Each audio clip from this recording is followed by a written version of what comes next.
అయిపోయి 183 శ్లోకాలకు గాను 174 అయిపోయినాయి కదా. 175వ శ్లోకాన్ని మొదలు పెట్టుకోబోతున్నాము. అవునా? అవును. అవును గురూజీ. 10 శ్లోకాలు.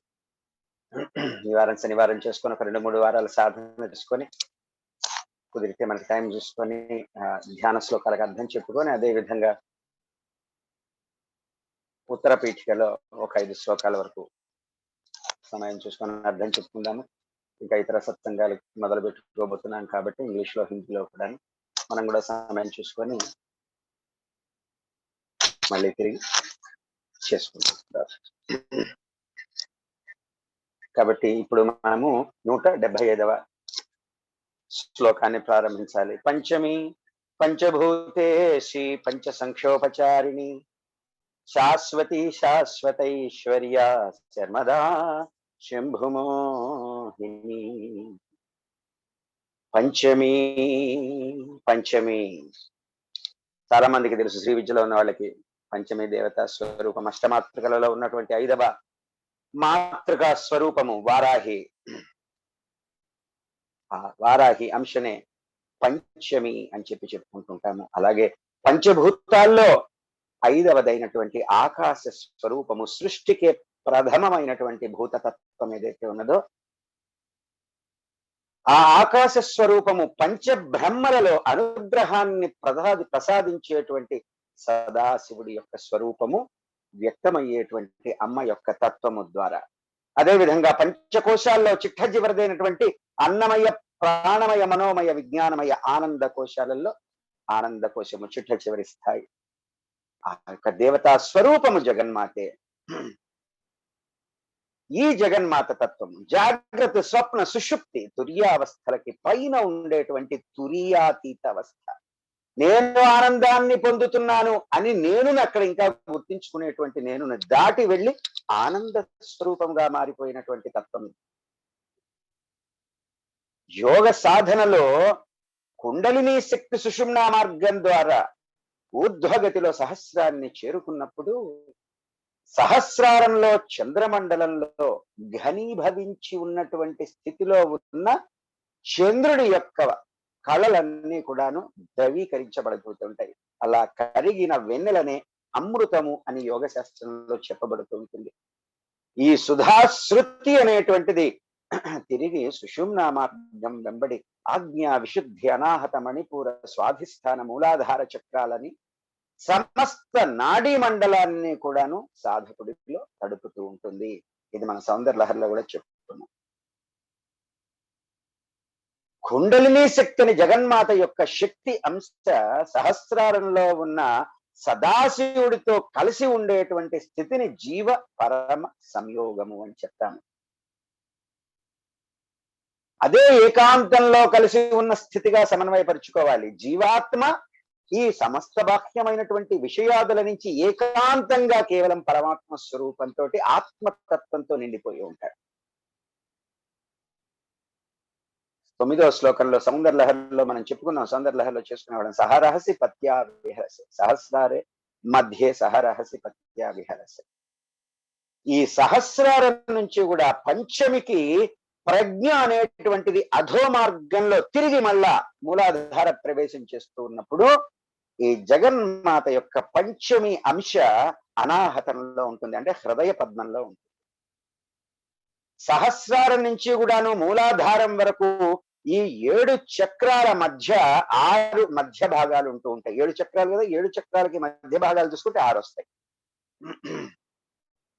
ఈ 6 భాగాలలో కూడాను 15 తిథులు, అంటే సహస్రారం నుంచి అనాహతం చేరేటప్పటికి సరిగ్గా పంచమి శక్తి అనేటువంటిది సంచారం జరపబడుతూ ఉంటుంది.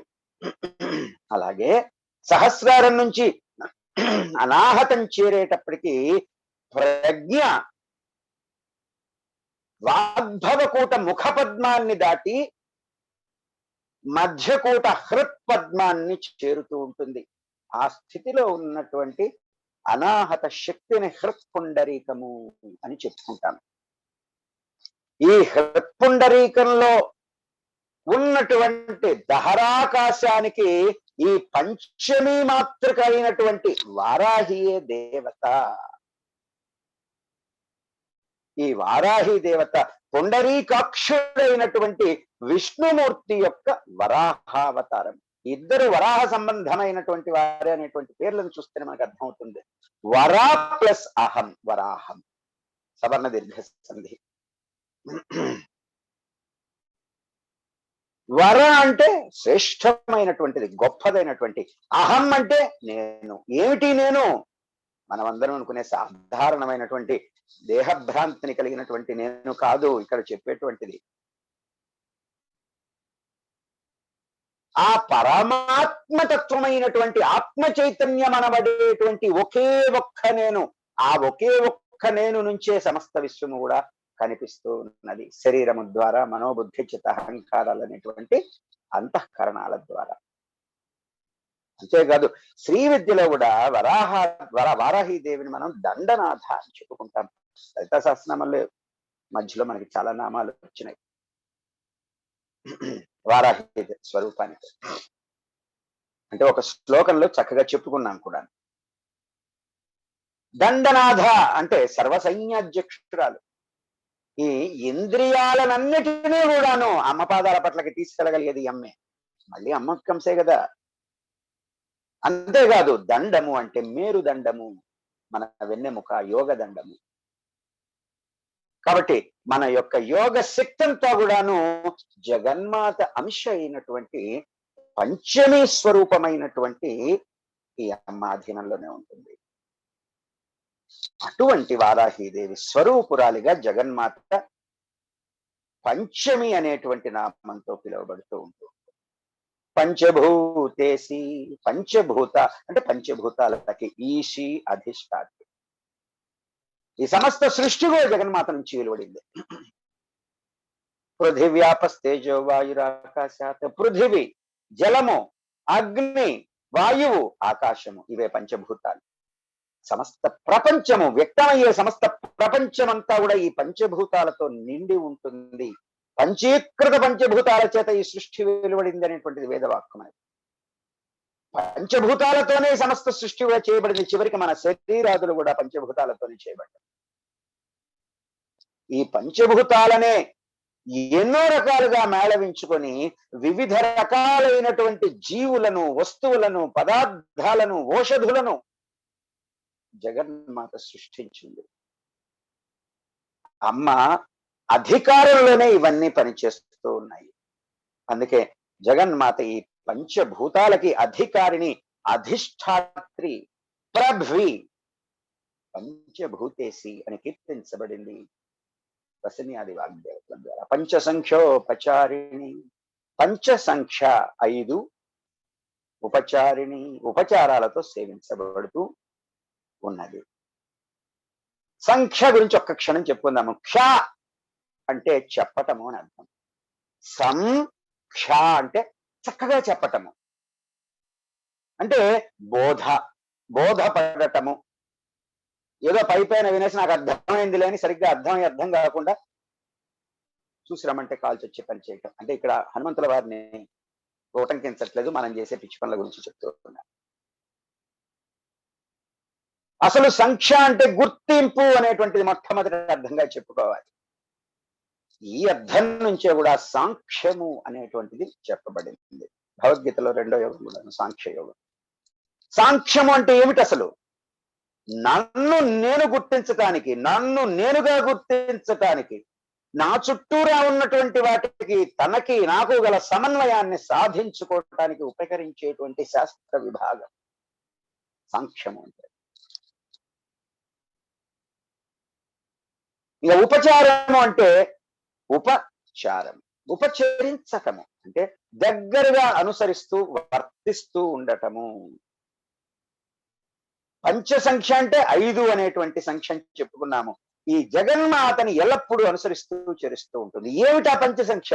పంచభూతాలు, పంచ జ్ఞానేంద్రియాలు, పంచ తన్మాత్రలు, పంచకర్మేంద్రియాలు, ఇలా పంచసంఖ్యాత్మకంగా ఈ సృష్టి అనేది ఉంటుంది. కాబట్టి దీనినే ప్రపంచము, విశేషమైనటువంటి పంచము, విశేషమైనటువంటి 5 చేత నిండబడి ఉన్నటువంటిది ప్రపంచము అంటే.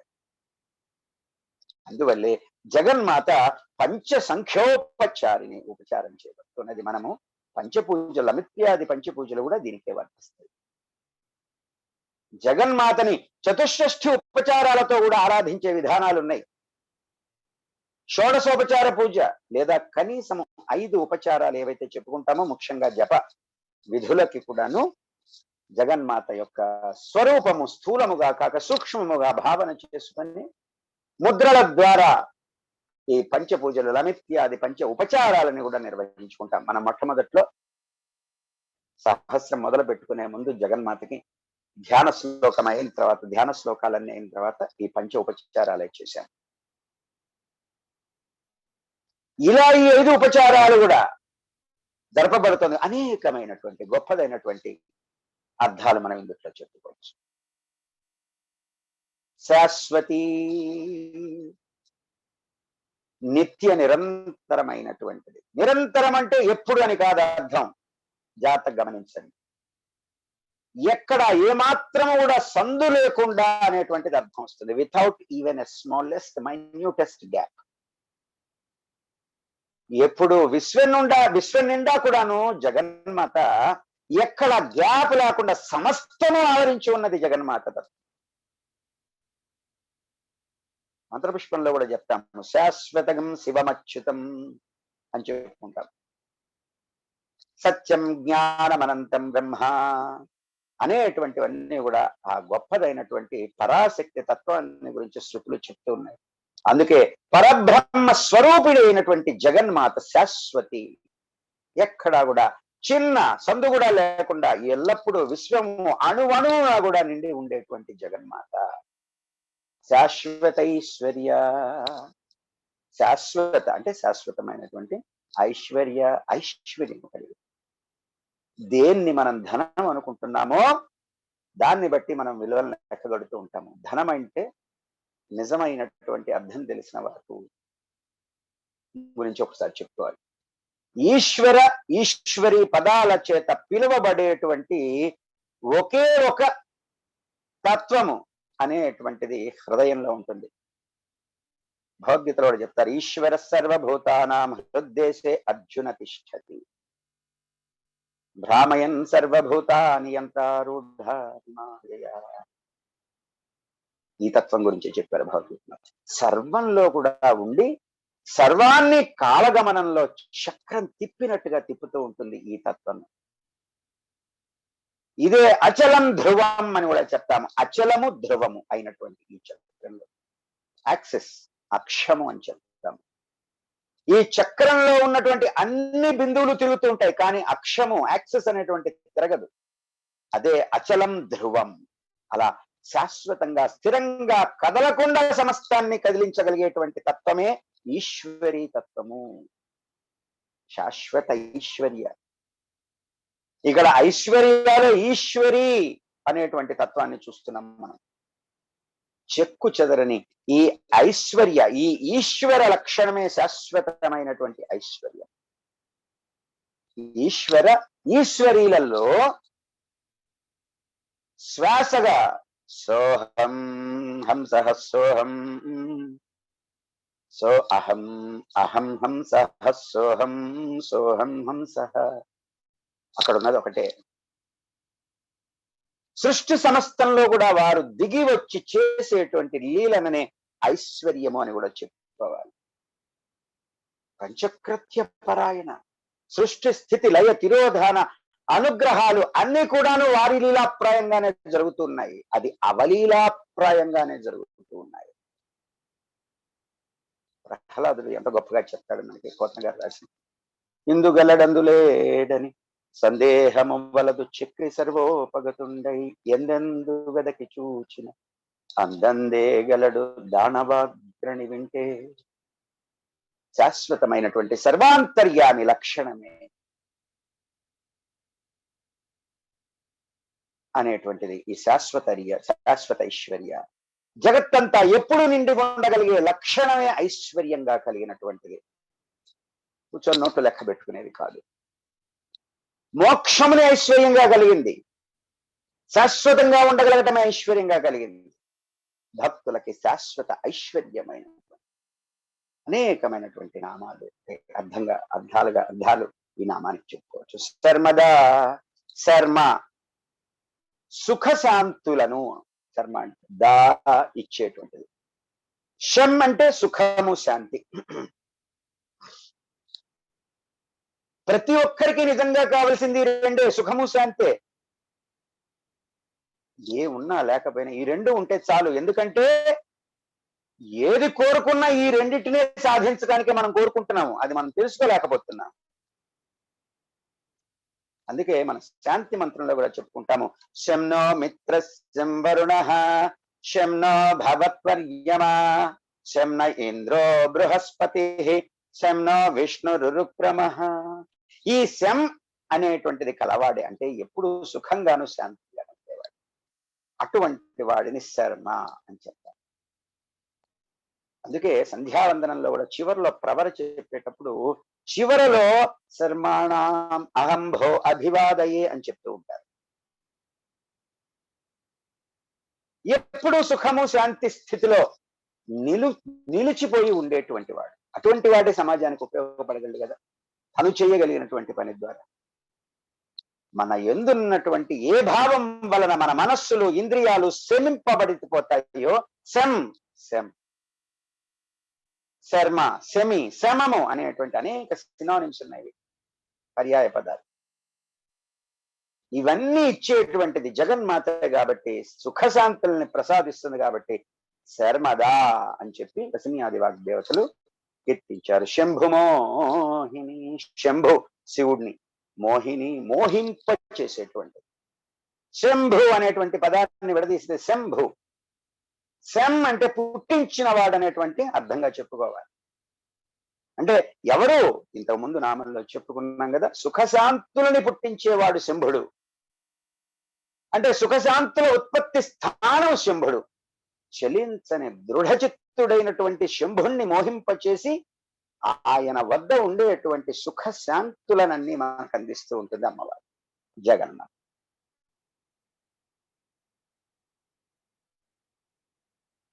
అటువంటి శివుణ్ణి మోహింప చేస్తుంది కాబట్టి శంభుమోహిని అని అర్థంగా చెప్పుకోవాలి. ధర, ధర ధరించినటువంటి దేని ధరించింది? సకలాన్ని ధరించింది. బ్రహ్మాండంలో ఉన్నటువంటి గ్రహతారకాదులన్నిటినీ కూడా నిరంతరం గమనంలోనే ఉన్నా అవన్నీ ఒకదానితో ఒకటి ఢీ కొట్టుకోకుండా వాటి గమన విధానాల్లో అవి ఉండేట్టుగా వాటన్నిటినీ తన గొప్పదైనటువంటి యోగ శక్తి చేత జగన్మాత నియమించవచ్చు. అలా నియమించగలిగేటువంటి శక్తినే మనం ధరించడము అని చెప్తాము. ఇటువంటి ధరించే గుణం ఉన్నది కాబట్టి జగన్మాతని భూమిర్ధేనుద్ధరణి లోకధారిణి అని చెప్పారు. అంత గొప్ప శక్తి కలిగినటువంటి జగన్మాత.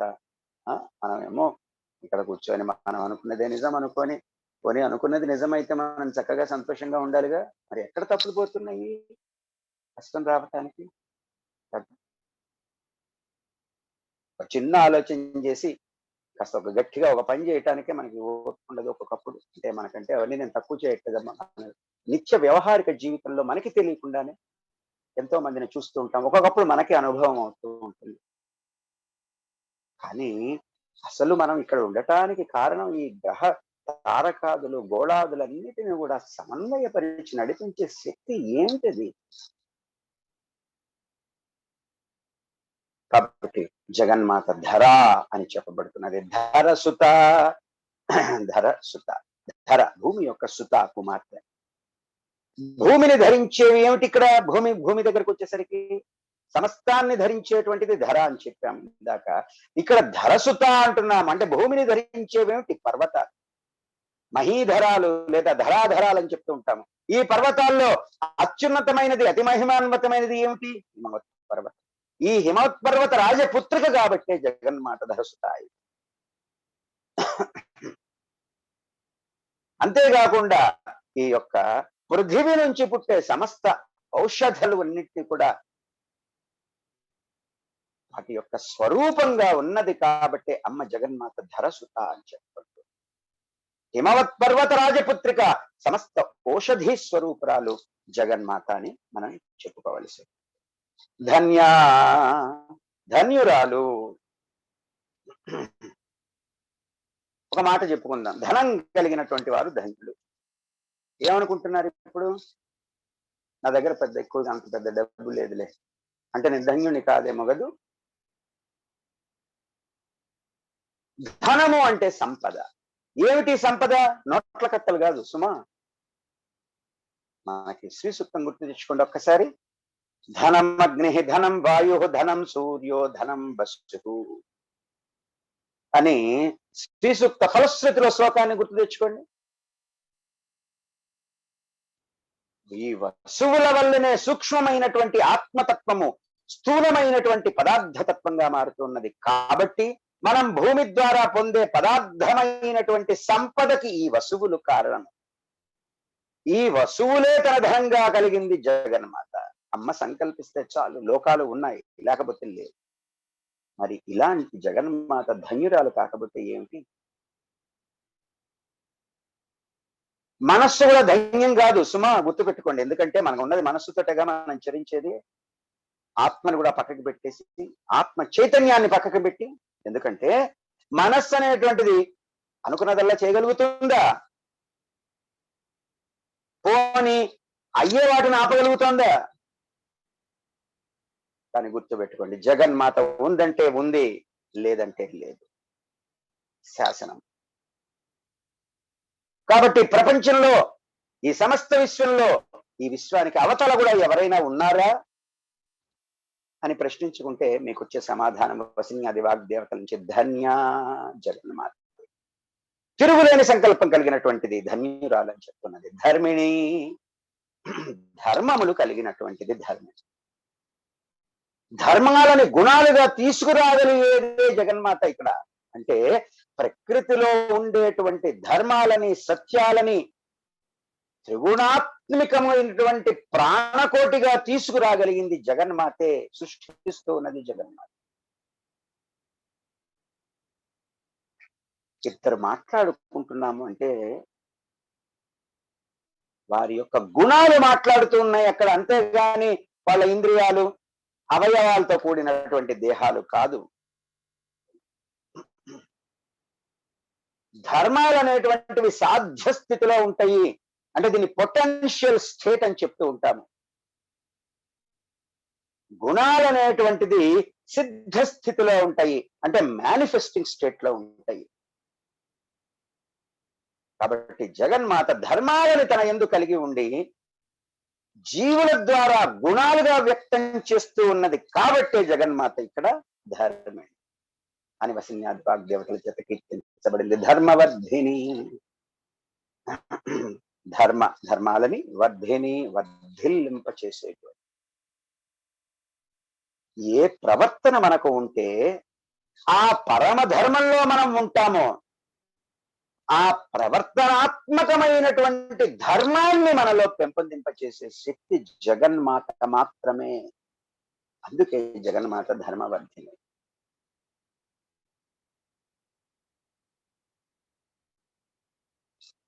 ఒక క్షణం సమయం ఇవ్వండమ్మా.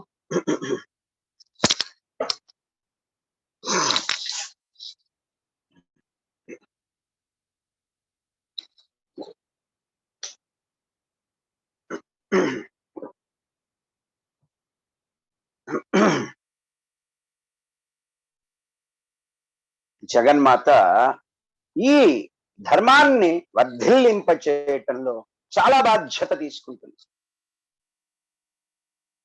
తన బిడ్డలందరినీ కూడా ధర్మం ప్రకారమే జీవనాన్ని గడిపేట్టుగా జాగ్రత్త పడుతుంటుంది. ఒకవేళ తప్పుడు త్రోవలు తొక్కితే తత్ఫలితంగా వచ్చే సన్నివేశాలు, సంఘటనలు ఆ కర్మఫలం ద్వారా వారికి తెలియజెప్పి వారంతట వారే మళ్ళీ తిరిగి ధర్మోన్ముఖులుగా మార్చడానికి తీర్చిదిద్దేటువంటి శిక్షణనిస్తుంది. అంతిమ సత్యం ఇదే, గుర్తుపెట్టుకోండి మాట. ప్రతి వారు కూడా ఎదుటి వారికి ప్రేమని గొలిపే విధంగా మాట్లాడుతూ వారికి హితమైనవి, శ్రేయోదాయకమైనవి చేస్తూ ఉంటే ధర్మాచరణ జరిగిపోయినట్టే. ధర్మాన్ని వర్ధిల్లింపజేసినట్టే. ఈ విధంగా మన ద్వారా ధర్మ ధర్మ వర్ధనము జరిగేట్టు చేసేది కాబట్టే జగన్మాత ధర్మవర్ధని అని ప్రస్తుతించబడింది. లోకాతీత, లోకాలకు అతీతంగా ఉన్నది. లోకం అంటే ప్రపంచం అనే కాదు అర్థం. ప్లేన్స్ ఆఫ్ కాన్షియస్నెస్ అంటాము, ప్రజ్ఞా కక్షలు అని చెప్పుకుంటాము. ప్లేన్స్ ఆఫ్ కాన్షియస్నెస్ లేదా ప్రజ్ఞ యొక్క కక్షల విభాగంగా ఉండేటువంటిది ఇవన్నీ కూడా లోకాలు. నీ ఒక కాన్షియస్నెస్ స్టేట్ లో ఉంటే అదొక లోకంలో ఉన్నట్టు. అంతకు మించి కొంచెం పైకి ఎదిగామనుకో కాన్షియస్నెస్ లో, ఇంకొక లోకానికి చేరున్నట్టు. ఉదాహరణకి మనం చెప్పుకుంటున్నాం సత్సంగము. ఈ సత్సంగాన్ని వింటున్న మీరందరూ కూడా ఎవరి ఆలోచనలో వారు, ఎవరి ఆటలలో వాళ్ళు, ఎవరి అర్థాలలో వారు గోప్యంగా ఉంటూ ఉన్నారు చూశారు. అప్పుడు మనమంతా ఒకే తరగతిలో ఉన్నా కూడా, ఒకే సత్సంగంలో ఉన్నా ఎవరి లోకాల్లో వారు ఉన్నారు. ఏంట్రా నీళ్ళు ఏదో లోకంలో ఉన్నావు అంటూ ఉంటాంగా. ఎందుకు మన లోకంలో లేడు అంటే మన లోకం పోనీ మంది గొప్ప లోకమా, ఏదో మన లోకం గొప్ప లోకం అనుకుంటాము. గొప్ప లోకం అయ్యి ఉండవచ్చు కూడాను. అంటే దీన్ని బట్టి ఈ లోకం అంటే ఏమిటి? భౌతికమైనటువంటి ఒక ప్రదేశానికి పరిమితమైనది కాదు. ఇది ప్రజ్ఞకి సంబంధించినటువంటి ఒక విషయం అని తెలుస్తుంది ఇప్పుడు. ఇటువంటి లోకాలన్నిటికీ మూల కారణము అతీతమైనటువంటి స్థితిలో ఉన్నది జగన్మాత యొక్క లోకాతీత అనేటువంటి నామాంతం. అంటే మన ప్రజ్ఞా కక్షలకు కూడా అందని స్థితిలో ఉండేది నువ్వు ఎంత తర్కాన్ని ప్రయోగించు అద్దదు, అంత తేలిగ్గా దొరకదమ్మా. బ్రహ్మాండంలో భూర్భువ స్వర్లోకాది ఊర్ధ్వలోకాలకి, ఇటు అధోలోకాలైనటువంటి అతల వితలాది అధోలోకాలకు కూడా అతీతంగా ఉండేటువంటి జగన్మాత అనేటువంటి నామంగా కూడా అర్థం. అంతేకాదు పిండాండంలో మనకి బ్రహ్మ విష్ణు రుద్ర ఈశ్వర సదాశివ లోకాలకి పైన మణిద్వీపంలో ఉన్నటువంటి సుధా సింధువులో చింతామణి గృహంలో సదాశివుని పర్యంతం పైన జగన్మాత ఉంటుంది. కాబట్టి అటు బ్రహ్మాండ పరిధిలో ఇటు పిండాండ పరిధిలో లోకాలన్నిటికీ అతీతంగా ఉచ్చ స్థితిలో కూర్చొని అధినాయకురాలిగా శ్రీ మహారాజ్ఞిగా వెలుగొందుతూ ఉంటుంది అనేటువంటిది అర్థంగా లోకాతీత అనేటున్నాము. గుణాతీత, త్రిగుణాలకి అతీతముగా ఉన్నది. జగత్తంతా త్రిగుణ సమ్మిశ్రితమే. ఈ పంచభూతాలు త్రిగుణాలతో కలయిక చెందినప్పుడు ఈ సృష్టి ఆవిర్భావం అనేటువంటిది జరుగుతూ ఉన్నది. ఇది వేదవాక్కు. ఇందులో చాలా గొప్పదైనటువంటి అర్థాలు ఉన్నాయి. అసలు విశ్వ ఆవిర్భావం అనేది ఎట్లా జరిగిందని వేదం చాలా గొప్పగా చెప్పింది.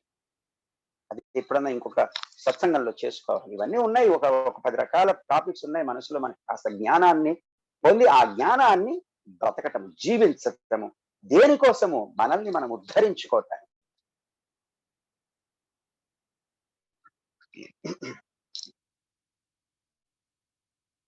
మరి త్రిగుణాలు అనేటువంటిది అటువంటి జగత్తును సృష్టించినటువంటి జగన్మాత త్రిగుణాలకు కట్టుబడి ఉంటుందా?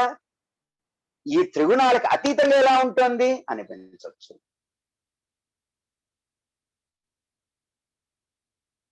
దీనికి మనం తేలిగ్గా అర్థం చేసుకోవాలంటే అమ్మ ఈ కర్తృత్వ భావన అనేటువంటిది అక్కడ లేదు. చాలా చిన్నగా తేలిగ్గా అర్థం చేసుకోవాలంటే మనం చూసేటువంటి ఏదన్నా ఒక సినిమా చూస్తున్నాం అనుకోండి, నిజంగా చూస్తున్నది మనం తెరే. ఆ సినిమాలో భక్తి గీతాలు, సన్మానాలు, సత్కారాలు, సంతాపాలు అన్ని తెర మీదే చూస్తూ ఉంటాం మనము. వీటన్నిటి ప్రభావం వాటిని చూసే మన మీద ఉంటుందేమో, కానీ తెర మీద ఉంటుందా? వీటన్నిటిని చూపించేది నిజానికి అక్కడ తెరే. అవేమీ అంటకుండా ఆ తెర అనేటువంటిది వీటికి అతీతంగానే ఉంటుంది. అట్లాగే త్రిగుణ సమ్మిశ్రితమైనటువంటి ఈ సృష్టిని తానే సృష్టించిన ఈ త్రిగుణాలకి అతీతంగానే జగన్మాత. సర్వాతీత, సర్వానికి అతీతంగా ఉండే. ఇప్పుడు లోకాతీత, గుణాతీత ఇట్లా ఒక్కొక్క దాని పరంగా మనం అతీతంగా ఉంటోంది అని చెప్పుకున్నంటున్నాం. ఇలా ఎన్నెన్ని విషయాలని మనం అట్లా పరంగా చెప్పుకుంటూ వెళ్తాము. అన్ని తీసుకొచ్చి ఇక్కడ కలిపేశారు.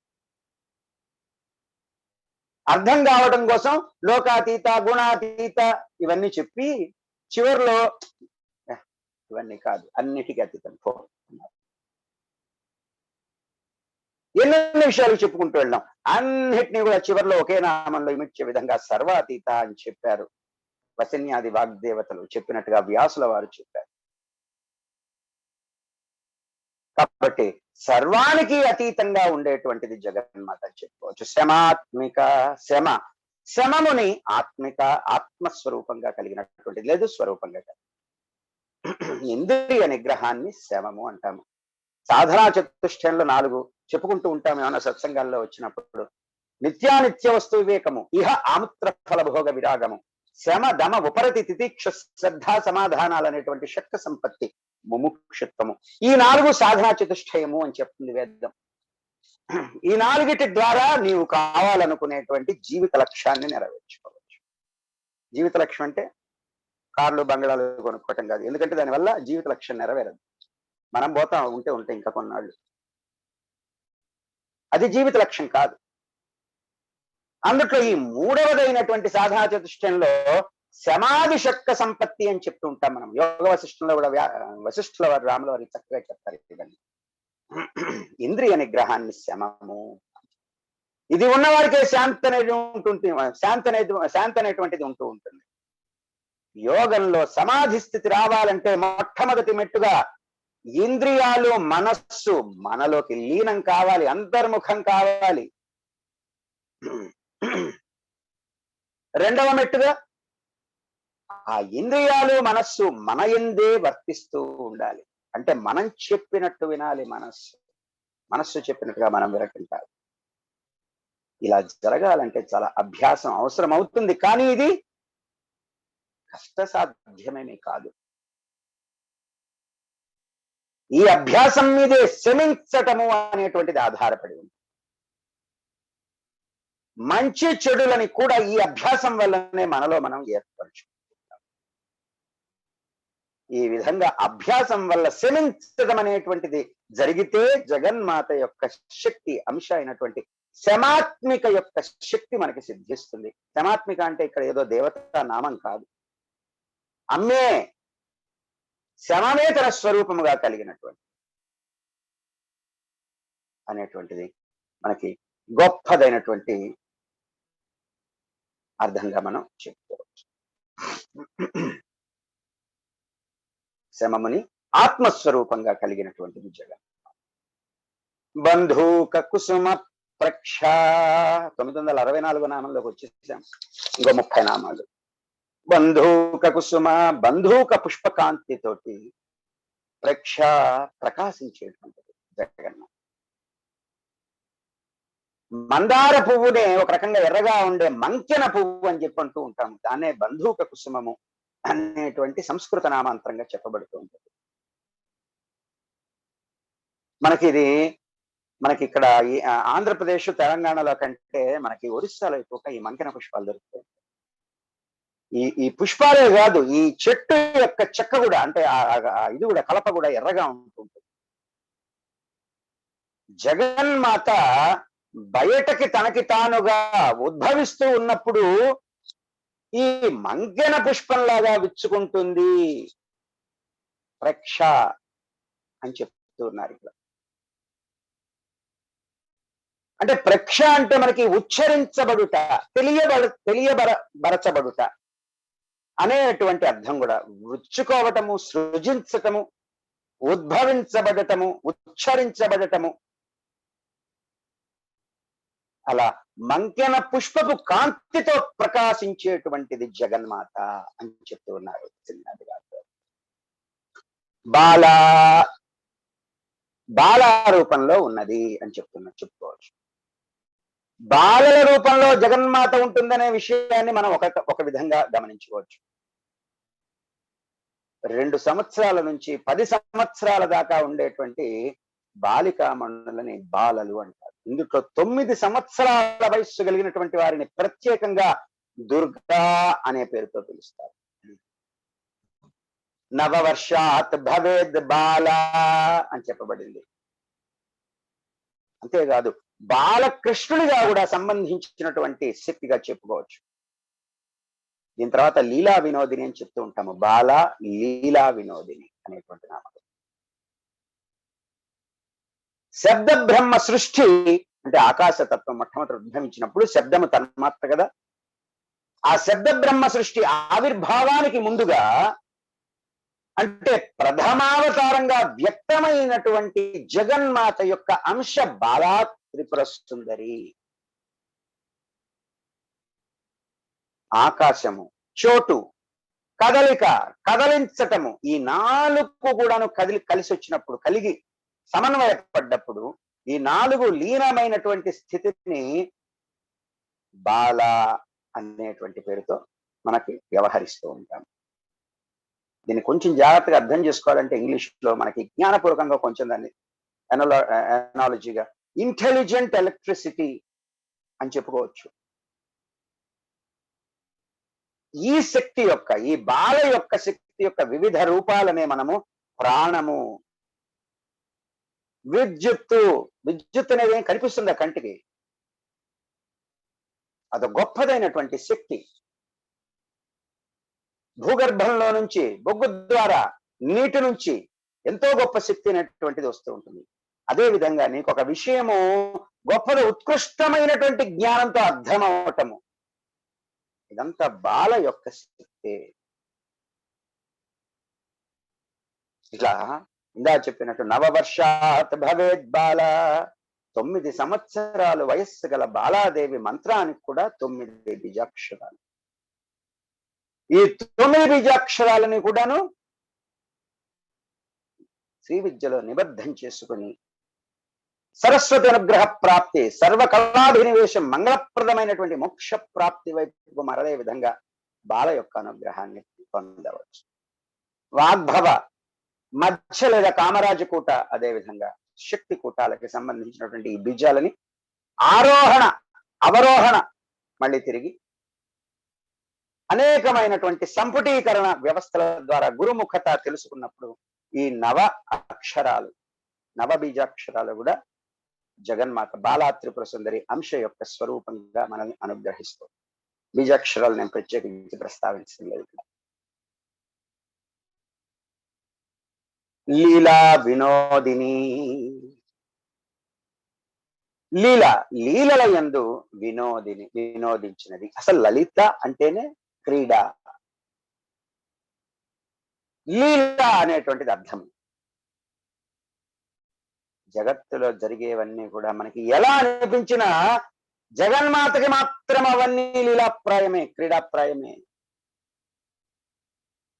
ఇదేమిటయ్యా బాబు, నా కష్టాలు నాకుంటే మళ్ళీ ఆమెకి లీల అంటున్నారు, ఆమెకేం పని పట్టలేదు అనుకోవచ్చేమో.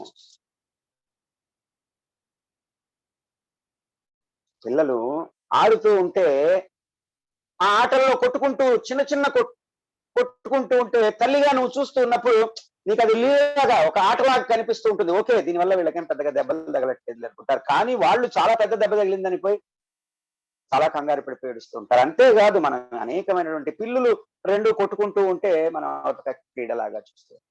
వాటికి అది ప్రాణ సంకటమే, అవి కాసేపటికి అవే తట్టుకుంటాయిలే అనుకుంటూ. అది ఒక ప్లేన్ ఆఫ్ కాన్షియస్నెస్. వాళ్ళకి చాలా కష్టంగా ఉంటుంది. ఎందుకు వాళ్ళకి ఎవరి దాకో ఎందుకు? చిన్నప్పుడు నువ్వు స్కూల్కి వెళ్ళి పెన్సిలో పెన్నో పోగొట్టుకున్నావు అనుకో, అది ఎంత కష్టము. అయిపోయాను రా భగవంతుడా, నాన్న చేతిలో పడ్డాయి, అమ్మ చేతిలో పడ్డాయి, రేపొద్దున మళ్ళీ స్కూల్కి వెళ్తే టీచర్ ఏం అడుగుతుందో, అసలు ముందు ఇప్పుడు కొనుక్కోవాలంటే నాన్నని డబ్బులు అడగాలి. జీవన్మరణ సమస్య. చదువులోకి పైకి ఎదుగుతాం, అదొక ప్లేన్ ఆఫ్ కాన్షియస్నెస్. చదువులో పైకి ఎదుగుతూ ఉంటాము, పరీక్షలు, అర్ధరాత్రులు నిద్రుండవు, ఒకడికేవో ఎక్కువ వచ్చినాయి, నేను వాడిని బీట్ చేయాలి. అర్ధరాత్రులు అపరాత్రులు లేకుండా తిరిగినంతకాలం తిరిగి పరీక్షకు 4 రోజుల ముందో కూర్చొని పైనుంచి కిందికి, కింది నుంచి పుస్తకాన్ని దులిపడేస్తూ ఉంటాము. అదొక జీవన్మరణ సమస్య. తర్వాత పెళ్లి, అదొక సమస్య. చేసుకున్న 4 గంటలు బానే ఉంటుంది అందరికీను. బంధువుని పిలుచుకుంటాము, అసలు రాజయోగం, రాజభోగం లాగా అసలు అక్కడ విందులు ఏర్పాటు చేసి మనం పెద్ద పెద్ద సింహాసనాల మీద కూర్చొని ఆహా ఓహో అనుకుంటాం. 4 రోజులు చాలంతే.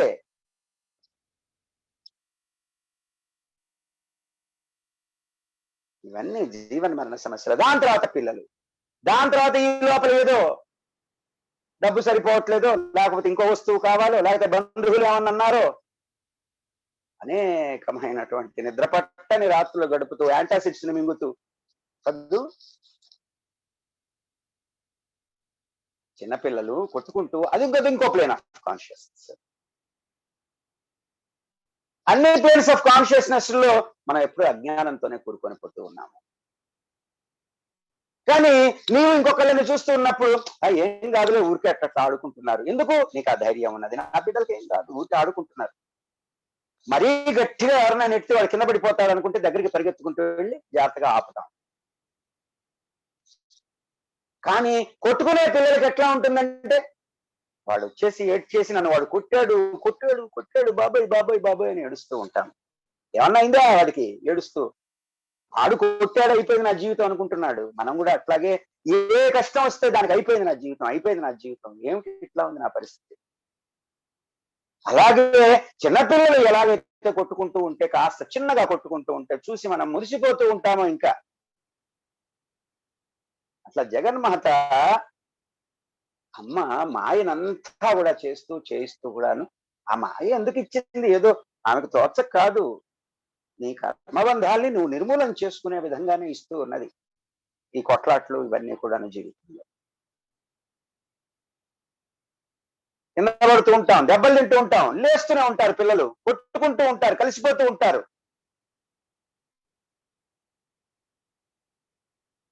బాలకృష్ణుడు ఎన్ని లీలలు చేశాడు? కాళిందిని చంపుతున్నప్పుడు అమ్మో నాకు ఈ కష్టం వచ్చింది అనుకున్నాడా? చిద్విలాసంగా ఎక్కి ఆనంద తాండవం చేశాడు. శకటాసురుణ్ణి చంపేటప్పుడు, కూతుల్ని చంపేటప్పుడు చిరునవ్వులు ఉరకబోస్తూనే ఉన్నాడు.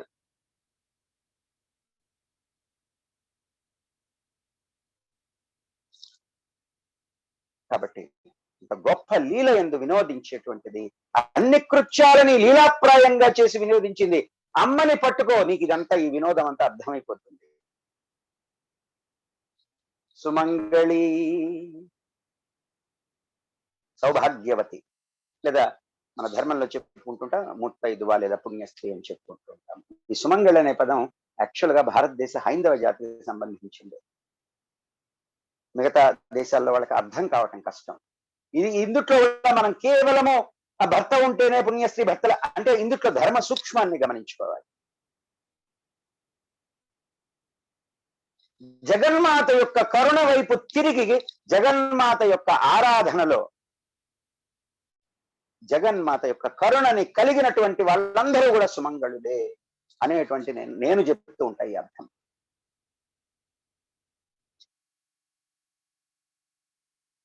మామూలుగా సరే సామాజికమైనటువంటి విషయాల్లో ఎవరి కట్టుబాట్లు సాంప్రదాయాలను అనుసరించి ఎదుటి వారిని ఇబ్బంది పెట్టకుండా, కష్టపెట్టకుండా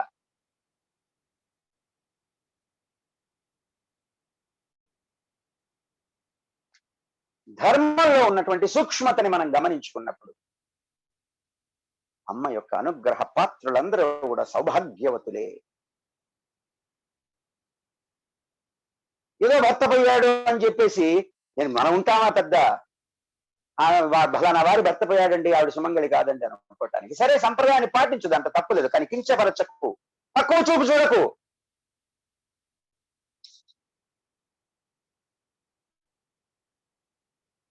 సంప్రదాయాల్ని పాటించడం తప్పు కాదు, కానీ ఎదుటి వ్యక్తిని కించపరచటము, తక్కువగా చూడటము అనేటువంటిది సంస్కారహీనత.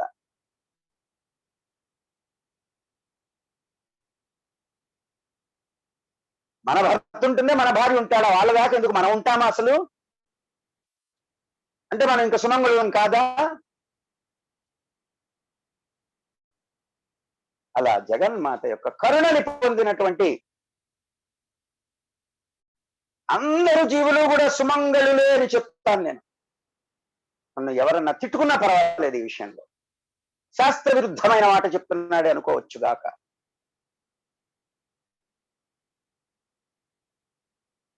శ్రీ విద్య మంత్ర దీక్ష కలిగి తీసుకున్నటువంటి వారి రూపంలో ఉండేటువంటిది జగన్మాత సుమంగళి తత్వం అనేటువంటిది అర్థం చేసుకోవాలి. సుఖకరి, సుఖములని, కరి అంటే కలిగించేటువంటిది. దేన్ని పొందాలని మనం ఆస్తిపాస్తుల్ని నోట్ల కట్టలని పెంచుకోవడానికి ప్రయత్నిస్తూ ఉన్నామో దేనికోసం చెప్పండి? సుఖంగా ఉండటం కోసం కదా? ఏం చేసుకుంటాము? సంపాదించడం తప్పు కాదు, సంపాదించవలసిందే. కానీ సంపాదించి దేన్ని పొందుదామనుకుంటున్నావు? సుఖము, శాంతి, అది పొందు మొదట. లేకపోతే ఎంత సంపాదించినా గాని అది వృధా. ఏ సుఖము శాంతి పొందితే మిగిలినటువంటి సుఖాల మీద ధ్యాస కలగదో అటువంటి శాశ్వతమైనటువంటి ముక్తిని కలుగజేస్తుంది జగన్మాత. సుఖకరి అనేటువంటి నామానికి అర్థం సువేషాఢ్య. సువేష, సువేష మేకప్. మనము ఈ కెమికల్స్ ని పూసుకోవటం కాదు ఇక్కడ. మంచి వస్త్ర ఆభరణాది వేషధారణ కలిగినటువంటి ఆఢ్య శ్రేష్ఠురాలు జగన్మాత. ఎన్ని నామాలు చెప్పుకున్నాం ఆమె యొక్క గొప్పదైనటువంటి నామాలు మనము.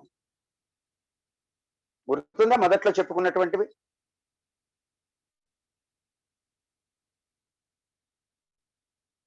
ప్రతి ఒక్క ఆభరణం గురించి కూడా చెప్పుకున్నాము.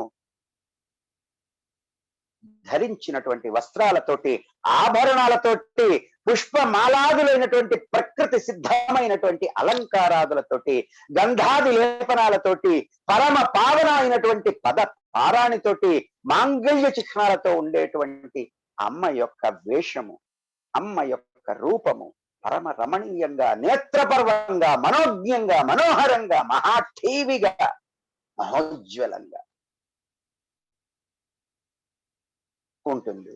కాబట్టి అమ్మని జగన్మాత, జగన్మాతని సువేషాఢ్య అని ప్రస్తుతించారు వసన్యాది వాగ్దేవతలు. అలా వ్యాసుల వారు మనకి అందించారు. సువాసిని, నిత్య సుమంగళి.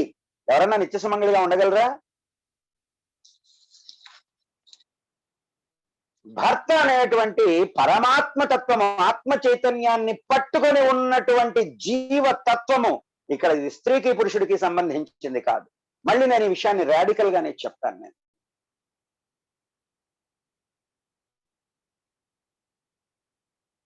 నిత్య సుమంగళి ఎవరు ఉండగలరండి? మనం కేవలం దేహభ్రాంతితో కనుక అర్థం చేసుకుంటే నిత్య సుమంగళి మంచిదే, సంప్రదాయానుసారము ఓకే, సరే మంచిది. ఎదుటి వాళ్ళకి ఏదైనా మానసికంగా ఇబ్బంది కలుగుతుందేమో అని చెప్పేసి ఏదో కొంత సంస్కారహీనతకి ఎప్పుడు కూడా మనం లోను కాకూడదు.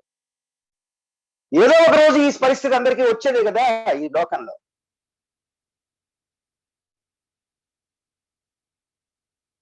నిత్య సుమంగళి గొప్పదైనటువంటి అమ్మ ఆత్మ చైతన్యము వలననే నా ఈ దేహం చరిస్తూ ఉన్నది అని ఇక్కడ స్త్రీయో పురుషుడికి సంబంధం లేదు. ప్రతి ఒక్క జీవి కూడాను.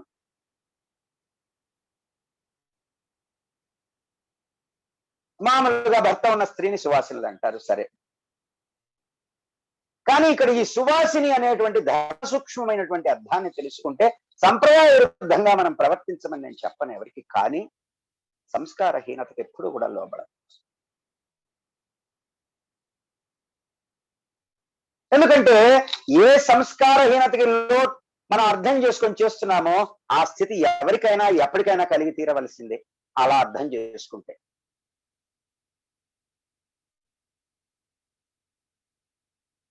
అందుకని దీన్ని ఇక్కడతో ముగించేస్తాను ఈ పాయింట్ని. ఇది మీకు ఎక్కడా కూడా ఈ వ్యాఖ్యానం ఎవరు చెప్పలేరు తొందరపడి, ఎందుకంటే దానికి సామాజిక వ్యతిరేకత అనేటువంటిది ఏర్పడుతుంది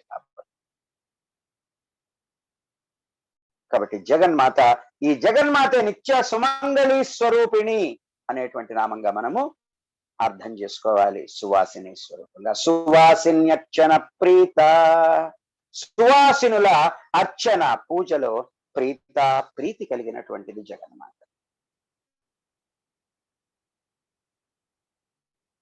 సువాసిన్యర్చన అంటే సువాసిని స్త్రీలకి జరిగే పూజ అనేటువంటి భావంతో సువాసినుల పట్ల గౌరవంగా మర్యాదగా ప్రవర్తించడము, వారిని పవిత్ర వ్యక్తులుగా భావించటము అంటే అమ్మవారికి ఇష్టం అనేటువంటి నామంగా అర్థంగా చెప్పుకోవాల్సి ఉంటుంది.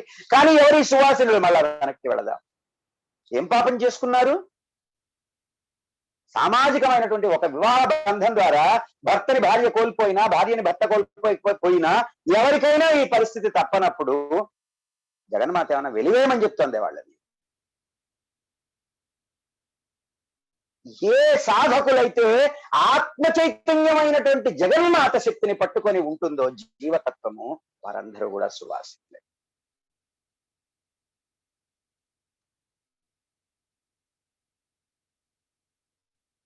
అలా సువాసినులని అట్లా గొప్పదైనటువంటి, మరి ఇప్పుడు ఒక మాట చెప్పుకుంటే మనము అనేక మందిని పూజ చేస్తూ ఉంటాం కదా. అసలు వివాహం కాని వాళ్ళని కూడా పూజ చేస్తూ ఉంటాము, ఎవరైతే సన్యాసాశ్రమం స్వీకరిస్తున్నారు. అంటే ఇంకా అమ్మ సువాసిని ప్రీత ఇందుట్లో పనికిరాదా? అలా పనికి రాకపోతే ఈ నామం అనేటువంటిది అమ్మ యొక్క సమగ్ర స్వరూపానికి అర్ధరహితం అయిపోతుంది.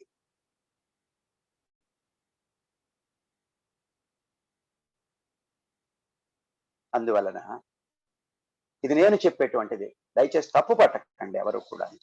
ఇది శాస్త్ర విహితమేం కాదు, కానీ సంప్రదాయాలను అనుసరించి వాళ్ళని నేను ఖండించడం కూడా లేదు. మన సాంప్రదాయాన్ని మనం గౌరవిద్దాము, కానీ ఎదుటి వారిని ఎప్పుడు కూడాను ఏ విధమైన కష్టంలో ఉన్నటువంటి వారికి ఆ కష్టం అనేటువంటిది ప్రతి జీవికి తప్పదు, ఇవాళ కాకపోతే రేపు. వారిని గౌరవించండి.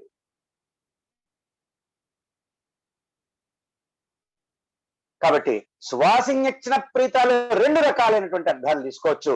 గొప్పైనటువంటి సాధనలో సుమంగళత్వాన్ని కలిగి, అంటే మంచి మంగళత్వాన్ని కలిగి, అంటే ఆత్మతత్వము వాక్యం పట్ల కాకుండా జీవతత్వం ఆత్మతత్వమైనటువంటి అమ్మ పాదాలని ఆశ్రయించుకున్నటువంటి వాళ్ళందరూ సుమంగళులే. అందుట్లో స్త్రీ పురుష భేదం లేదు. నా దృష్టిలో చెప్తున్నటువంటి మాట ఇది. అదేవిధంగా అటువంటి సువాసినుల చేత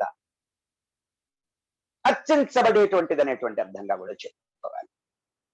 ఎవరి సువాసినులు? మళ్ళా నేను మొదటికే వెళ్ళిపోతాను. జీవతత్వం అనేటువంటి ఈ తత్వాన్ని జీవన లక్ష్యంలో భాగంగా ఆత్మ చైతన్య తత్వం వైపు నడిపించుకునే వారందరూ కూడా సువాసినులే. సామాజిక సంప్రదాయాల్లో కట్టుబాట్లని అనుసరించుకోవచ్చు, తప్పు లేదు. కానీ ధర్మ సూక్ష్మాన్ని, అమ్మ యొక్క గొప్పతనాన్ని తెలుసుకోవాలి మనము అనేటువంటిదిగా అర్థం చేసుకోవాలి.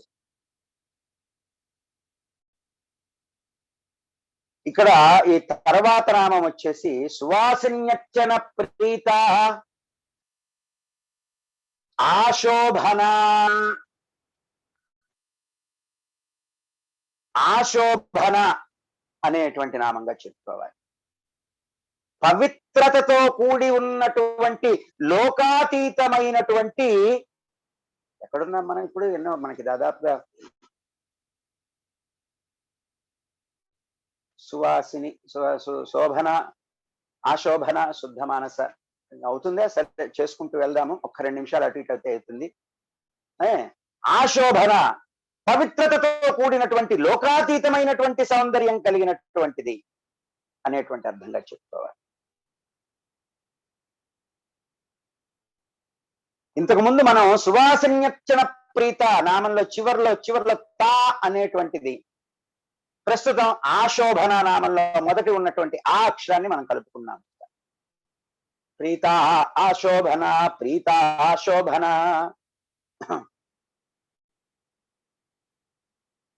సువాసిన్యర్చన ప్రీత శోభన అని 2 నామాలుగా అనిపిస్తాయి. ఇలా చెప్పుకున్నా కూడా నిజానికి తప్పులేదు.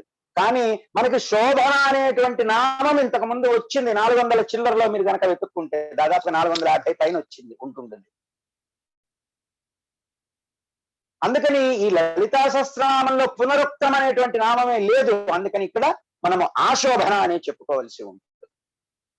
రెండిటి నామార్థాలు దాదాపుగా ఒకటే అయినప్పటికీ మనకి సువాసిన్యర్చన ప్రీత ఆ సంస్కృత పదంలో ఉన్నటువంటి 2 లాగా కనిపిస్తుంది కదా, దీర్ఘాన్ని సూచించేటువంటి ఆశోభన సులభాగతి అని రాస్తూ ఉంటారు ముఖ్యమైనటువంటి పుస్తకాలలో. శుభ అనేటువంటి శబ్దం నుంచి కూడా శోభ అనేటువంటి శబ్దం అనేటువంటిది ఉత్పన్నమవుతూ ఉంటుంది. శుభత్వము, శోభనత్వము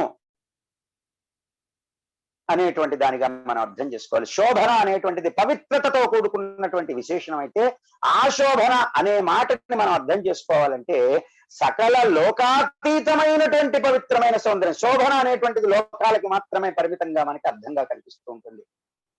ఆ శోభన అంటే ఇంకా ఆ పర్యాంతము కూడాను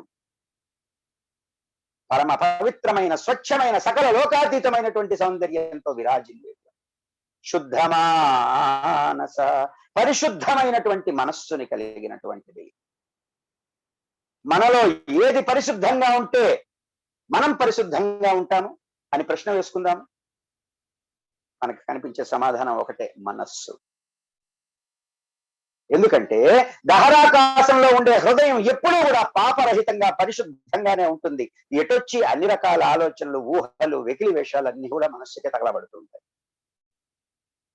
అటువంటి మనస్సు పరిశుద్ధి కావాలంటే పవిత్ర భావనలు, పవిత్ర వ్యక్తుల యొక్క నామస్మరణ, జీవిత చరిత్రలు,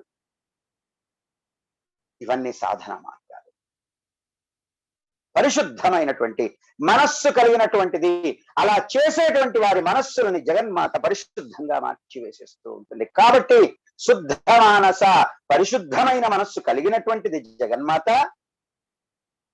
అదే విధంగా తన భక్తుల దహరాకాశాల్లో మనస్సు అనేటువంటిది అడ్డుపడకుండా పరిశుద్ధంగా చేసేటువంటిది అని చెప్పుకోవచ్చు. బిందు తర్పణ సంతుష్ట. బిందు బైందవము అంటే శ్రీచక్రంలో ఉన్నటువంటి బిందువు. తర్పణ, తర్పణం చేయటం చేత సంతుష్ట, తృప్తి పొందేటువంటిది జగన్మాత. శ్రీచక్రంలో నవావరణమే బిందువు, శ్రీచక్రానికి కేంద్రము. రేపు పొద్దున మనం చెప్పుకోబోయే శితోషత్ పంచాశత్ అనేటువంటి సౌందర్య లహరి శ్లోకంలో దీని గురించి ఇంకా చక్కగా వివరణ వస్తుంది.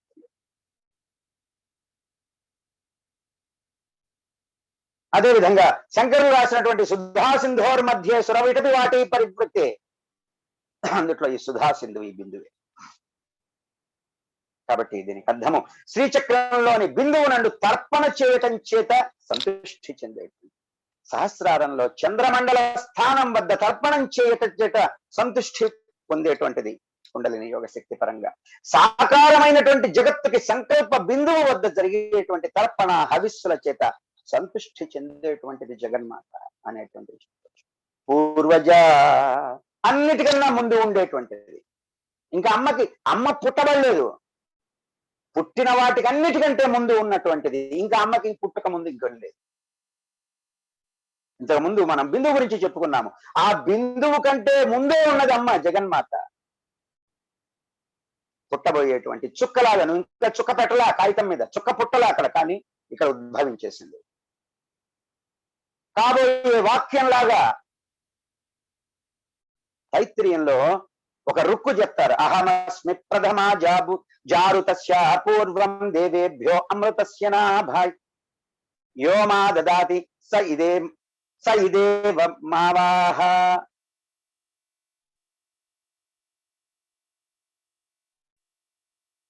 బిందువు కన్నా ముందు ఉన్నది కాబోయే వ్యక్తాన్ని సూచించేటువంటి జగన్మాత శక్తి. అది కనిపించదు, ఇంకా కాబోతున్నటువంటి వ్యక్తం అది. పూర్వజ అనేటువంటి అమ్మ యొక్క నామం. త్రిపురాంబిక, ఇది చెప్పి ముగించేసి ఒక్క 2 నిమిషాల్లో ముగించుకుందాం. త్రిపురాల చేత సూచించబడేటువంటి అంబిక, అటువంటి వాళ్ళకి మూలమైనటువంటి తల్లి అంబిక అమ్మ. త్రిపురాలుగా సూచించబడేటువంటివి చాలా ఉన్నాయి. ముఖ్యంగా మనలో ఉన్నటువంటి స్థూల సూక్ష్మ కారణ శరీరాలనే త్రిపురాలు అంటాము. అదే విధంగా మనకి విద్యాపరంగా చూస్తే చిత్ బిందువు, ప్రకాశ బిందువు, విమర్శ బిందువులుగా వికాసం చెందేటువంటిది ఈ మూడింటికి కూడాను అమ్మ. నాభి, హృదయము, విశుద్ధి, ఈ మూడింటికి కూడా మూల కారణమైనటువంటి మాతృస్థానంగా ఉండేటువంటి జగన్మాతని త్రిపురాంబిక. నాభి అంటే మణిపూరకము, హృదయము అనాహతము, విశుద్ధి కంఠస్థానం. ఈ 3 పురాల్లోనూ ఉండేటువంటి భైరవులకి అధిదేవత అయినటువంటి జగన్మాతని త్రిపుర భైరవి అని చెప్తూ ఉంటారు. అలాగే ఈ త్రిపురాల్లో సౌందర్యం స్థాపించబడితే ఆ సౌందర్యమూర్తి ఎవరు? త్రిపురాంబిక, త్రిపుర సుందరి. త్రిపురాలని సూచించబడేటువంటి వాటికి మూలమైనటువంటి తల్లి వంటిది అనేటువంటి ఈ నామంతో మనము ఇప్పటికీ దాదాపుగా 900 ఇంకొక 25 నామాలతోటి సహస్రనామం అనేటువంటిదని చెప్పుకోవడం జరుగుతుంది. ఒక్క 5 నిమిషాలు లోపల ముగించేద్దాము. అందరూ దయచేసి అన్మ్యూట్ చేసుకోండి. ఒక అరక్షణం సమయం ఇవ్వండి.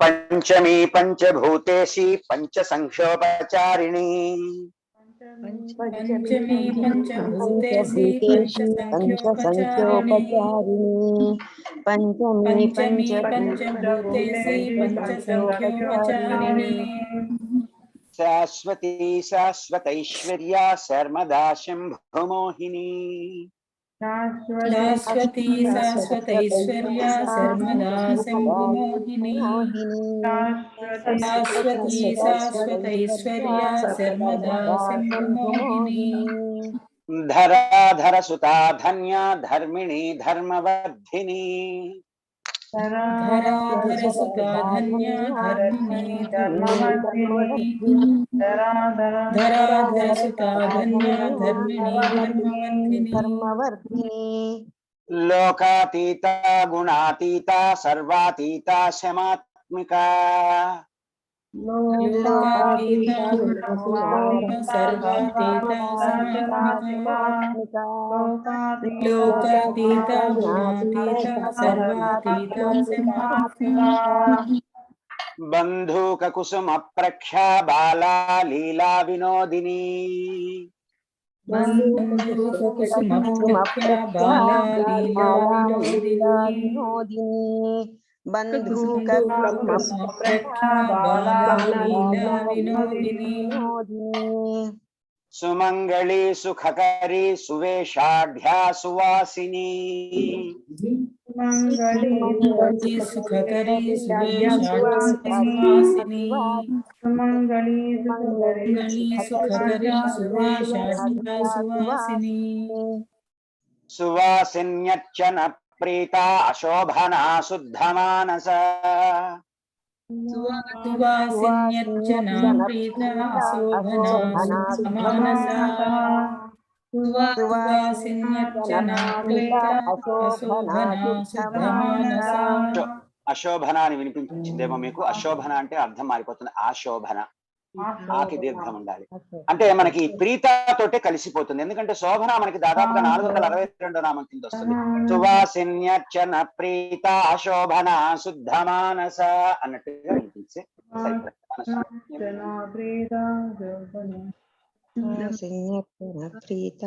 ప్రీత అని కొంచెం దీర్ఘం తీస్తే చాలు. మామూలుగా చెప్పు సువాసిన్యర్చన ప్రీత శోభన శుద్ధమానస. అక్కడ మనకి ఆ భావం తెలుస్తూ ఉంటుంది. బిందు తర్పణ సంతుష్ట పూర్వజా త్రిపురాంబిక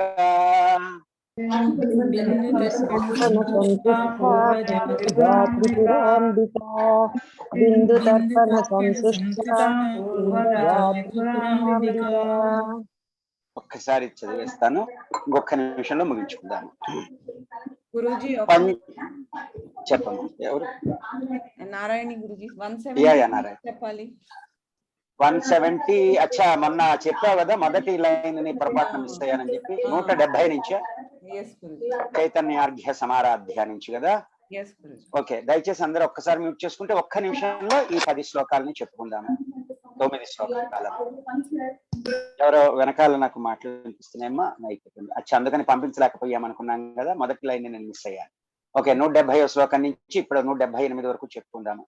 చైతన్యార్ఘ్య సమారాధ్య చైతన్య కుసుమ ప్రియ సదోదిత సదాతుష్ట తరుణాదిత్య పాటల దక్షిణారాధ్య దరస్మేర ముఖాంబుజ కౌళినీ కేవలానర్ఘ్య కైవల్య పదదాయిని స్తోత్ర ప్రియా స్తుతిమతి శృతి సంస్థిత వైభవ మనస్విని మానవతి మహేషీ మంగళాకృతి విశ్వమాతా జగద్ధాత్రి విశాలాక్షి విరాగిణి ప్రగల్భా పరమోదారా పరామోదా మనోమయీ వ్యోమకేశీ విమానస్థా వజ్రిణీ వామకేశ్వరీ పంచయజ్ఞ ప్రియా పంచప్రేత మంచాధిశాయిని పంచమీ పంచభూతేసి పంచ సంఖ్యోపచారిణి శాశ్వతీ శాశ్వతైశ్వర్యా శర్మదా శంభుమోహిని ధరాధర సుతా ధన్యా ధర్మిణి ధర్మవర్ధిని లోకాతీతా గుణాతీతా సర్వాతీతా శమాత్మికా బంధూక కుసుమ ప్రక్షా బాలా లీలా వినోదిని సుమంగళి సుఖకరి సువేషాఢ్యా సువాసిని సువాసిన్యర్చన ప్రీతా శోభనా శుద్ధ మానస బిందు తర్పణ సంతుష్ట పూర్వజా త్రిపురాంబిక. దీంతో మనము 178 శ్లోకాలు, ఇంకొక 5 శ్లోకాలతోటి జగన్నాథ యొక్క ఈ మాల రహస్యనామ స్తోత్రం అనేటువంటిది ముగించుకుంటూ జరుగుతుంది. నేను అనుకుంటే ఇంకొక వారం ఇంకొక సత్సంగంలో చెప్పేసుకోగలుగుతాము. దాని తర్వాత మనం అనుకున్నట్టుగా ఒక 4-5 సత్సంగాలు ఎవరికైతే చదవటం కష్టంగా ఉందనుకున్నారో వారి కోసం కేటాయించి, దానివల్ల మిగతా వాళ్ళు కూడా అర్థం చేసుకునే విధంగా, ఎవరికైతే ఎక్కడన్నా అవసరం ఉన్నదో వారు అర్థం చేసుకునే విధంగా చేసుకుందాం. దాంతో